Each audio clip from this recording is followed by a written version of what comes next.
والسلام کے گستاخوں کو گویا کہ ام المومنین عائشہ صدیقہ کو اپنے بہتان کا غصہ پیچھے چلا گیا اور رسول اللہ علیہ السلام کے گستاخوں کو جواب دینے کی وجہ سے حضرت حسان کا ادب اور محبت آ گئی۔ نعرہ تکبیر، اللہ اکبر،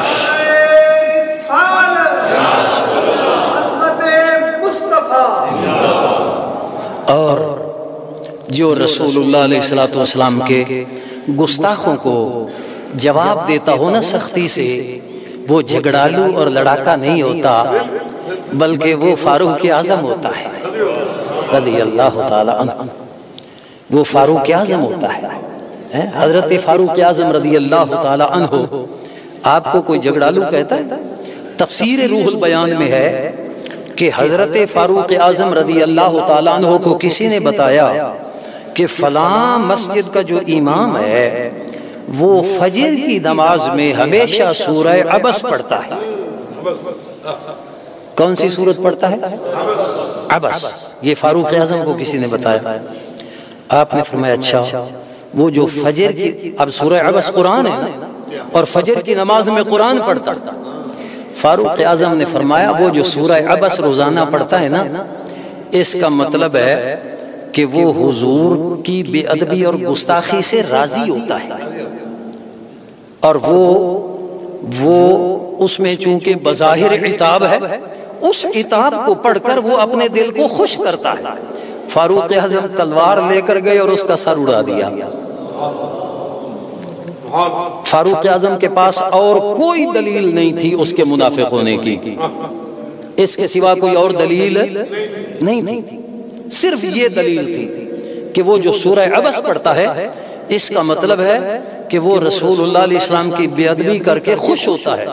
فاروق اعظم نے ہمیں بتا دیا کہ جو حضور کی بے ادبی سے خوش ہو وہ منافق ہے، جو حضور کی محبت اور عظمت سے خوش ہو وہ مومن ہے۔ نعرہ تکبیر، نعرہ رسالت، نعرہ تحقیق، نعرہ حیدری، نعرہ غوثیہ، میدان مقدس پاکستان، میدان رضا۔ یہی فاروق اعظم ہے رضی اللہ تعالیٰ عنہ کہ جن کے پاس جھگڑا کرنے والے دو آدمی آ گئے، ایک مومن ہونے کا دعوے دار تھا، ایک یہودی تھا، اور حضور کا فیصلہ یہ نام نہاد مومن نے نہیں مانا۔ فاروق اعظم کے پاس آیا تو اس یہودی نے اتنا بتا دیا کہ جی یہ جھگڑا ہمارا حضور علیہ السلام کے پاس پیش ہوا، آپ نے میرے حق میں فیصلہ کیا تھا، اور یہ ایسا مومن ہے جس نے نبی کریم علیہ السلام کا فیصلہ نہیں مانا۔ فاروق اعظم نے صرف اتنا پوچھا اس نام نہاد مومن سے کہ ایسے ہی ہے؟ اس نے کہا جی ہاں ہے تو ایسے۔ آپ نے فرمایا پھر ٹھہرو میں فیصلہ کرتا ہوں، تلوار لے آئے، اس کو قتل کر دیا۔ فاروق اعظم کے پاس کوئی اور دلیل نہیں تھی اس کے منافق ہونے کی سوائے اس کے۔ اچھا، اس کی برادری آئی، اس کے دوست آئے، کہنے لگے جی دیکھو اس نے فاروق اعظم نے ہمارا آدمی قتل کر دیا ہے، مومن ایک کو مار دیا ہے، مسلم کو مار دیا ہے۔ فاروق اعظم کہتے ہیں یا رسول اللہ میں نے مومن کو نہیں مارا، میں نے مومن کو نہیں مارا۔ تو اللہ تعالیٰ نے آیہ مبارکہ نازل فرمائی فَلَا وَرَبِّكَ لَا يُؤْمِنُونَ حَتَّى يُحَكِّمُوكَ فِي مَا شَجَرَ بَيْنَهُمْ۔ محبوب تیرے رب کی قسم جو تیرا فیصلہ نہ مانے وہ مومن فاروق کا معنی کیا؟ فرق کرنے والا۔ مومن اور منافق کا فرق تو فاروق اعظم نے بتا دیا۔ الحمدللہ امام اہل سنت اعلی حضرت فاضل بریلوی رحمت اللہ تعالی علیہ، آپ کو جب اللہ تعالیٰ کسی سے کام لینا چاہتا ہے نا تو اس کو ذہانت حافظہ دیتا ہے۔ ہم جب ذکر کرتے ہیں کہ آپ 4 سال کے تھے تو قرآن پڑھ لیا، آپ 14 سال کے تھے تو اپنے علوم دینیہ سے فارغ ہو چکے تھے، تو لوگ کہتے ہیں یہ مبالغہ آرائی ہے۔ نہیں بھائیو، مبالغہ آرائی نہیں ہے۔ اللہ تعالیٰ جس سے کام لینا چاہتا ہے پھر اس کو اللہ تعالیٰ حافظہ بھی عطا فرما دیتا ہے۔ امام بخاری رحمت اللہ تعالیٰ علیہ، امام بخاری علیہ رحمہ یہ جب حدیث پڑھتے تھے تو اس وقت ایسے کوئی کتابیں چھپی ہوئی نہیں ہوتی تھیں کہ کتاب بخاری شریف لے لی، فلاں کتاب لے لی، اس وقت کتابیں نہیں ہوتی تھیں۔ ہاں البتہ لوگوں نے کسی کاغذ پر، یا کاغذ بھی اس وقت کارخانے نہیں تھے، کسی کو ہڈی مل گئی، کسی کو کوئی چیز مل گئی، تو ایسی چیزوں پر لکھی حدیثیں وہ اپنے شاگردوں کو استاد سنا دیتے تھے۔ شاگرد خود لکھنے کا انتظام کر لیتے، وہ خود لکھ لیتے، جو چیز مل جاتی ان کو، اگر کاغذ بھی اس وقت بن گئے تھے تو کاغذ مہیا کر لیتے۔ سارے طالب علم وہ حدیثیں جو استادوں سے سنتے لکھ لیتے، امام بخاری لکھتے نہیں تھے۔ تو دوستوں نے، ساتھیوں نے کہا کہ یہ محمد بن اسماعیل ایسے اپنی زندگی برباد کر رہا ہے کہ صرف سن لیتا ہے، لکھتا ہے نہیں، تو اس کا کیا فائدہ، یہ بھول جائیں گی حدیثیں۔ تو جب ساتھیوں کا تانا امام بخاری نے سنا، فرمایا لاؤ نا جو تم نے لکھا ہے ذرا سامنے رکھو۔ وہ انہوں نے لکھا ہوا سامنے رکھا، امام بخاری نے جو انہوں نے پڑھا لکھا تھا وہ سارا سنا دیا انہوں نے۔ تو یہ ذہن اور حافظہ کس نے دیا؟ اب یہ کوئی مان سکتا ہے ایسے؟ امام بخاری علیہ رحمہ بغداد میں آئے، محدثین امتحان لینے کے لیے آ گئے، 100 محدث، ایک ایک حدیث انہوں نے ذمہ لا لی، متن اور سند، اور وہ ایک سناتا ہے، دوسرا سناتا ہے، تیسرا سناتا ہے، 100 نے سنا دی، امام بخاری سنتے رہے۔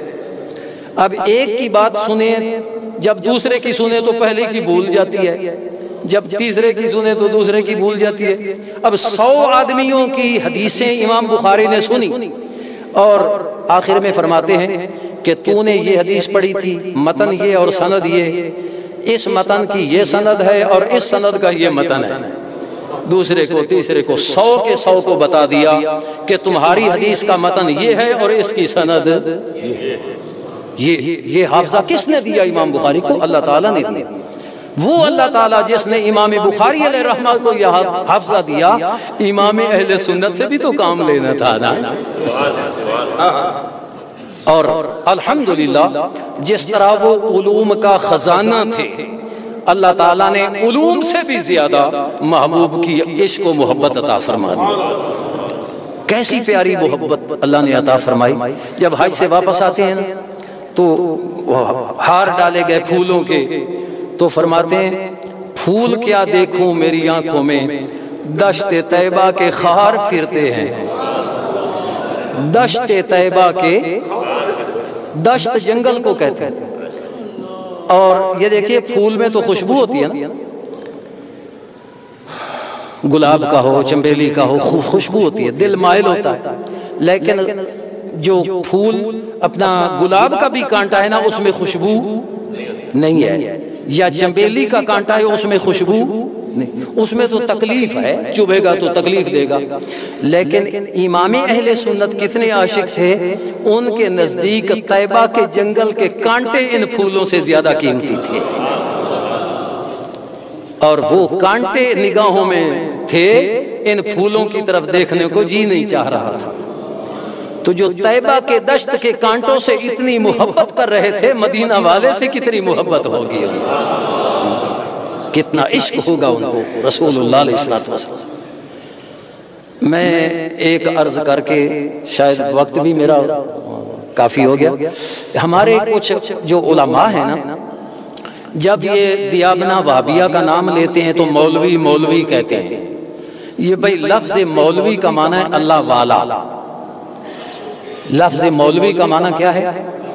اللہ والا، اور کسی کو پہلے اللہ والا کہہ کے پھر اس کی مذمت کرنا یہ تو ٹھیک نہیں ہے۔ نجدی وہابی وہ عالم تو ہو سکتے ہیں لیکن مولوی نہیں ہو سکتے۔ مولوی تو ہر مولوی وہ ہے جو رسول اللہ کا غلام ہے، وہ عالم ہو یا نہ ہو۔ یہ ہمارے عوام بھائی بھی وہ جی مولوی ایسے مولوی ایسے، لفظ مولوی کا معنی تو سمجھو کیا ہے۔ مولوی کا معنی ہے مولا والا، اللہ والا۔ جس کو اللہ والا کہہ دیا اس کو برا مت کہہ، اور جو برا ہے وہ اللہ والا نہیں ہے، وہ شیطان والا ہے۔ اولئک حزب الشیطان، وہ شیطان کی جماعت ہے۔ وہ نجدی ہیں، وہ نجدی ہیں۔ اسی طرح کبھی لفظ ملا، یہ آپ نے دیکھا نہیں، مولانا جامی جیسے آدمی کو ملا جامی کہتے تھے، ملا جلال، ملا میر زاہد، یہ ملا بہت بڑے علامہ کو کہا جاتا تھا۔ یہ انگریز نے لفظ ملا اور لفظ مولوی کو بدنام کر دیا اور ہمیں ایسا رواج دے دیا، اور شیطان نے لوگوں کی زبانوں پر یہ لفظ لایا کہ یہ لفظ بے ادبی اور گالی بن جائے، ورنہ ملا اور مولوی یہ تو بڑا اچھا لفظ ہے، اور نجدی وہ نجدی ہے، اس کے لیے یہ نجدی ہی کافی ہے۔ اندھے نجدی دیکھ لے قدرت رسول اللہ، سورج الٹے پاؤں پلٹے چاند اشارے سے ہو چاک، اندھے نجدی دیکھ لے قدرت رسول اللہ کی، اندھے نجدی دیکھ لے قدرت رسول اللہ۔ وہ نجدی ہیں جن کے بارے میں رسول اللہ علیہ السلام نے اس نجد کے لیے دعا ہی نہیں مانگی۔ ابھی یہ گستاخ ٹولہ پیدا ہوا ہی نہیں تھا، پہلے ہی رسول اللہ، بخاری میں موجود ہے، آپ یمن والوں کے لیے برکت کی دعا فرماتے ہیں، شام والوں کے لیے برکت کی دعا فرماتے ہیں، اللہم بارک لنا فی یمننا، اللہم بارک لنا فی شامنا۔ نجد کا ایک آدمی ہے، وہ کہتا ہے یا رسول اللہ نجد کے لیے بھی دعا کر دو۔ حضور علیہ السلام نے دعا نہیں کی، انکار بھی نہیں کیا، آپ نے دوسری بار پھر دعا مانگی، اللہم بارک لنا فی یمننا، اللہم بارک لنا فی شامنا۔ تو وہ نجد کا آدمی کہتے ہیں حضور ہمارے لیے بھی دعا مانگ دو، آپ نے نہیں مانگی، انکار بھی نہیں کیا۔ تیسری بار حضور علیہ السلام نے پھر دعا مانگی، اللہم بارک لنا فی یمننا، اللہم بارک لنا فی شامنا۔ یہ بخاری شریف کی حدیث ہے۔ تو اس نے پھر کہا حضور نجد کے لیے بھی دعا کر دو، تو حضور علیہ السلام نے اب فرمایا، اب بتاؤ اس حدیث میں کتنی بار حضور نے دعا کی؟ صلی اللہ علیہ وسلم 3 بار۔ یہ کتنی حدیثیں ہیں کہ حضور علیہ السلام کم از کم 3 بار دعا فرماتے تھے، کبھی 5 بار بھی دعا فرماتے تھے، کبھی اس سے بھی زیادہ بار دعا فرماتے تھے، بار بار دعا فرمانا یہ حضور علیہ السلام کی سنت ہے۔ اور نجدی کہتے ہیں جنازہ دعا ایک بار جو مانگ لی تو دوبارہ کیا ضرورت ہے؟ اور پاگل رسول اللہ علیہ السلام تو 3 بار دعا مانگتے تھے۔ تو جب تیسری بار اس نے کہا نا حضور نجد کے لیے بھی دعا کر دو، رسول پاک علیہ السلام نے فرمایا ہناک الزلازل والفتن وبها یطلع قرن الشیطان، فرمایا وہاں زلزلے ہوں گے، وہاں فتنے ہوں گے، فتن کا معنی گمراہیاں ہیں، وہاں سے گمراہیاں اٹھیں گی، اور وہاں سے قرن الشیطان، شیطان کی جماعت پیدا ہوگی، یطلع بها قرن الشیطان، وہاں سے شیطان کی جماعت پیدا ہوگی۔ اور انہی لوگوں کے لیے حضور علیہ السلام نے فرمایا، یہ بھی بخاری میں موجود ہے، حضور علیہ السلام نے فرمایا کہ کچھ لوگ وہ قرآن پڑھیں گے، یقرؤون القرآن، قرآن پڑھیں گے، اور لا یجاوز حناجرہم، قرآن ان کے حلق سے نیچے نہیں جائے گا، یعنی قرآن کا اثر ان کے دلوں پر نہیں ہوگا۔ یحقر احدکم صلاتہ مع صلاتہم، فرمایا تم اپنی نماز کو ان کی نماز کے سامنے حقیر جانو گے، اور تم اپنے روزے کو ان کے روزے کے سامنے حقیر جانو گے۔ معلوم ہوا وہ اچھی طرح قرآن بھی پڑھیں گے، نمازی بھی بڑے اچھے ہوں گے، روزے دار بھی بڑے اچھے ہوں گے۔ یمرقون من الدین کما یمرق السہم من الرمیہ، اور وہ دین سے ایسے نکلے ہوئے ہوں گے جیسے تیر شکار سے نکل جاتا ہے۔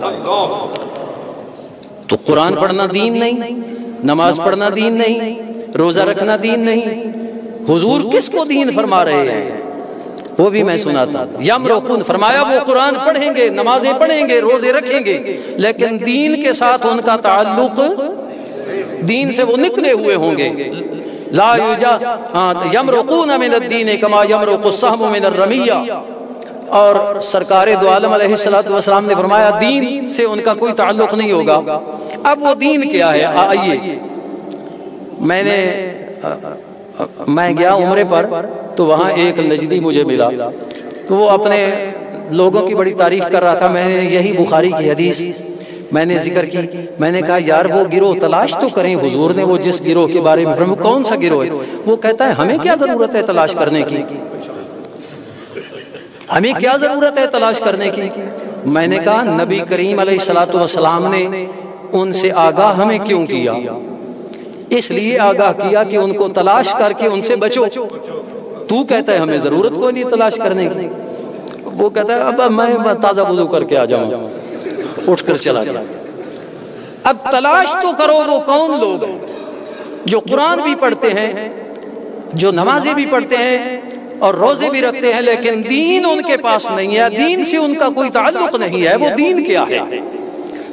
وہ علامہ اقبال نے بتایا، وہ بڑی شاندار بات بتائیے، وہ مغز قرآن جان ایمان روح دین ہست حب رحمت للعالمین۔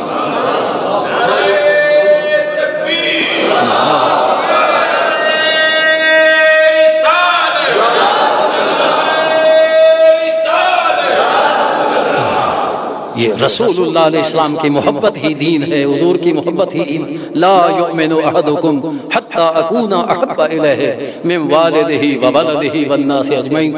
حضور نے فرمایا، تو امام اہل سنت اعلی حضرت آپ، بلکہ میں نے پڑھا ہے کہ آپ نے فوراً فتویٰ نہیں لگایا۔ جب گستاخوں نے گستاخانہ عبارتیں لکھی تو 20 سال تک اعلی حضرت نے کوشش کی کہ یا یہ اپنی عبارتوں سے رجوع کر لیں، اپنی کتابوں سے نکال لیں، یا پھر ہمارے ساتھ یہ مذاکرات کریں اور دلائل ہم ان کو پیش کریں کہ یہ عبارتیں ٹھیک نہیں ہیں۔ 20 سال تک آپ نے مسلسل خطوط بھیجے، وفود بھیجے، اور جب دیکھا کہ وہ لوگ قریب آنے والے نہیں ہیں بلکہ تعویل در تعویل کر رہے ہیں، پھنستے در پھنستے جا رہے ہیں، امام اہل سنت نے جب دیکھا کہ یہ لوگ تو غیر مسلموں کے اعلی کار ہیں، تو آپ نے ایک آخری خط بھیجا 20 سال کے بعد، فرمایا کہ اب کوئی عذر مسموع نہیں ہوگا۔ پھر اعلی حضرت نے اکیلے فتویٰ نہیں لگایا بلکہ عرب و عجم کے تمام علماء سے رائے لے کر پھر فتویٰ لکھا۔ تو یہ امام اہل سنت اعلی حضرت فاضل بریلوی علیہ رحمہ کا ہم پر احسان ہے کہ آپ نے ہمیں صراط مستقیم پر چلنے کا راستہ الحمدللہ دکھایا۔ اللہ تعالی ہمیں انہی کے نقش قدم پہ چلنے کی توفیق عطا فرمائے۔ وآخر دعوانا ان الحمدللہ۔